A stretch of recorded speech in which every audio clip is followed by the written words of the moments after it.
E aí, pessoal, vamos começar mais um episódio do podcast Os Sócios, episódio número 115. Estou aqui, como sempre, com Malu Perini, minha esposa host e host do podcast. Olá, pessoal, sejam bem-vindos a mais um podcast. E eu abandono a maior parte dos livros que eu começo. Eu começo a ler, leio umas 20 páginas, eu falo, isso aqui não tá legal. E deixo e pego um outro. E esse livro, nas primeiras 20 páginas, já contou uma história pra mim que foi fenomenal, que é a história do Ronald James Reed. Aham. Vocês pegaram essa parte no Sim, começo, sim, né? sim. Que ele coloca aqui no verbete do Wikipedia, que era um filantropo, investidor, faxineiro e frentista dos Estados Unidos da América.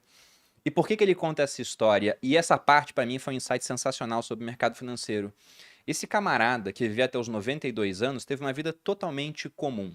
Ele trabalhou como faxineiro, como frentista, consertou carros um tempo, comprou a sua casa, ficou viúvo aos 50, não casou de novo.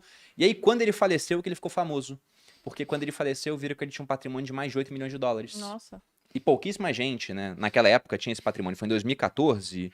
Ele colocou que menos de 4 mil americanos que faleceram naquele ano, entre quase 3 milhões, tinham um patrimônio de mais de 8 milhões. E o Ronald Reed. Trava a língua aqui. E o Ronald Reed, que era um faxineiro e frentista, era um desses caras. E tem muita gente com uma educação em Harvard, por exemplo, lá fora, que não consegue acumular um patrimônio nem próximo disso. E caras especializados muitas vezes em finanças. É o cara que faz economia, faz administração, vai trabalhar em grande empresa e mete os pés pelas mãos. Aí ele fala: em que outro mercado você consegue ver um faxineiro tendo uma performance melhor do que o especialista? Aí ele faz uma analogia sensacional. Ele diz assim: você nunca vai ver um faxineiro operando o coração melhor do que um cirurgião. Obviamente, né? Uhum. Não dá pra isso acontecer. Ok. Você nunca vai ver um faxineiro projetando uma casa melhor do que um arquiteto. Ou fazendo uma bomba nuclear melhor do que um físico, do que um engenheiro. Agora, você pode ver esse cara tendo um resultado no mercado financeiro melhor do que o de especialistas. Inclusive, gente com prêmio Nobel. Ele conta uma hora no livro a história do pessoal da LTCM, muito rapidamente, né?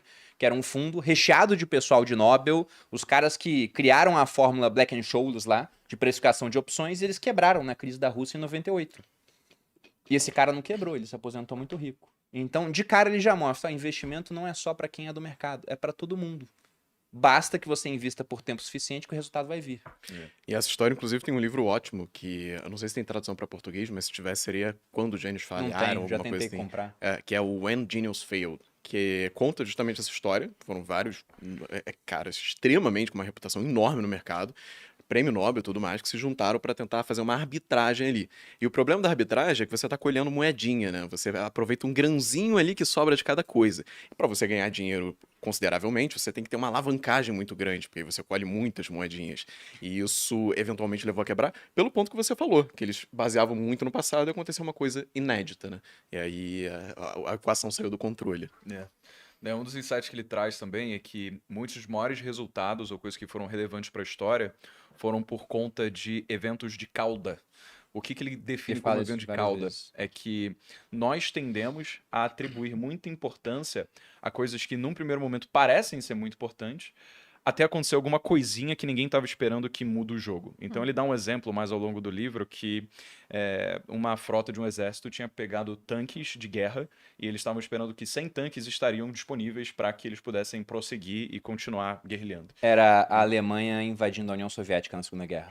E aí o que aconteceu? A Alemanha, ao tentar invadir a União Soviética na Segunda Guerra, de repente viu que talvez 20 tanques, se muito, estavam funcionando, porque na verdade eles perceberam que ratos estavam roendo a fiação dentro dos tanques que seriam responsáveis por fazer eles se moverem. Ou seja, como é que um projetista, por mais qualificado que fosse, seria capaz de pensar numa circunstância em que ele não estaria brigando contra a União Soviética, mas contra ratos? E essas seriam as reais ameaças que ele deveria se preocupar. Não, imagina numa feira, porque tem umas feiras que acontecem assim anualmente, quando era militar eu ia, que é de armamento. Aí é dominado por israelense, né? Vendo o sistema de mísseis dele e tudo. Imagina um cara chegando lá e pensando: isso aqui é a prova de rato? Se o rato fizer um ninho nesse blindado, ele vai continuar resistente? Não tinha como prever esse tipo de coisa.